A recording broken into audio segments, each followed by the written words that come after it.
मछली पालन क्षेत्र भारत में तेजी से विकसित हुआ क्षेत्र है।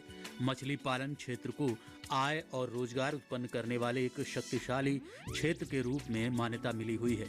ये व्यवसाय कई सहायक उद्योगों के विकास को प्रोत्साहित करता है।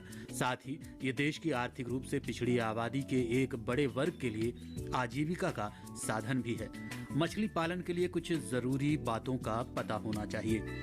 अगस्त और सितंबर का महीना मछली पालन के लिए सबसे अनुकूल समय माना जाता है। अच्छी गुणवत्ता के बीजों का उपयोग करके किसान मछली पालन की तैयारी कर सकते हैं। सबसे पहले तालाब को पूरी तरह से साफ करके तैयार करें और इसके बाद मछली पालन के लिए अच्छी गुणवत्ता के बीज इस्तेमाल करें।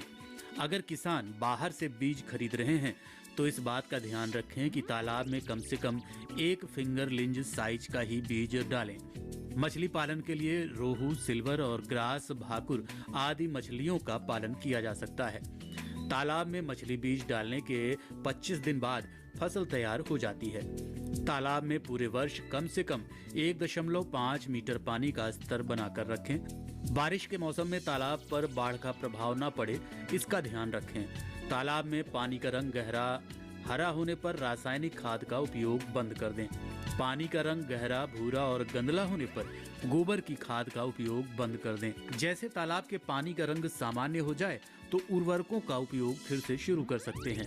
पहली बरसात में तालाब में पानी आने पर कभी कभी मछलियां तालाब की तली में सड़ती गलती खाद और वनस्पतियों के कारण ऑक्सीजन के अभाव में ऊपर आकर परेशान सी टहलने लगती हैं और व्यवस्था न होने पर मर भी जाती हैं। ऐसे में बुझे हुए चूने का छिड़काव करें।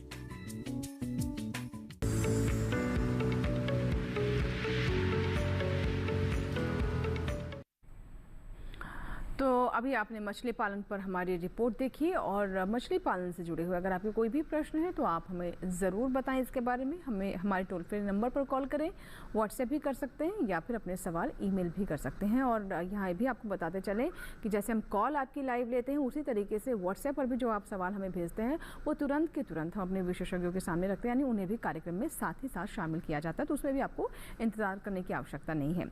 अब चलिए हम बदलते मौसम पर बात कर लेते हैं। सर, जो हमारा आज का एक और विषय है बदलते मौसम में पशुओं का रखरखाव, तो शुरुआत करते हैं हम आवास के साथ ही, क्योंकि हम गर्मियों में कोशिश करते हैं कि हवादार हो, वेंटिलेशन अच्छी हो, और सर्दियों में हम थोड़ा ढक कर रखते हैं।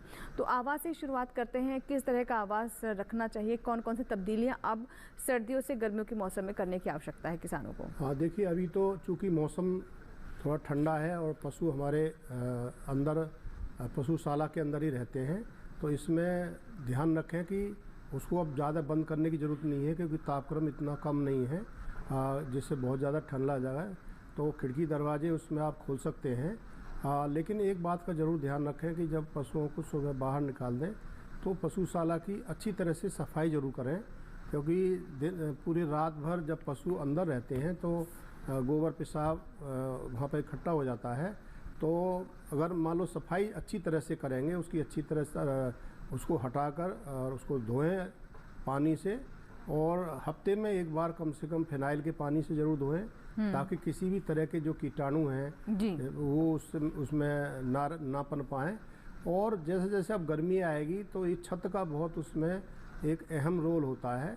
तो अगर टीन की, लोहे की छत कई बार हमारे किसान भाई बना देते हैं, तो ये वैसे गर्मी के मौसम के हिसाब से तो बहुत कष्टदायक रहती है, लेकिन अगर फिर भी वो इस तरह की छत बना रखी है तो उस पर कुछ ज्वार बाजरा या सरकंडे के पूले रख दें, ताकि जो पशु घर है अंदर से वो उसका तापक्रम ज़्यादा नहीं बढ़े।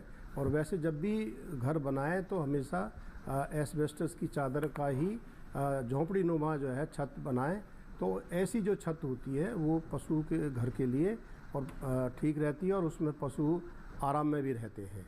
तो ये तो मतलब घर की बात है। और पशु के लिए अंदर की जगह के साथ साथ खुला बाड़ा भी उनके लिए बहुत होना ज़रूरी है, ताकि पशु आराम से उसमें घूम सकें।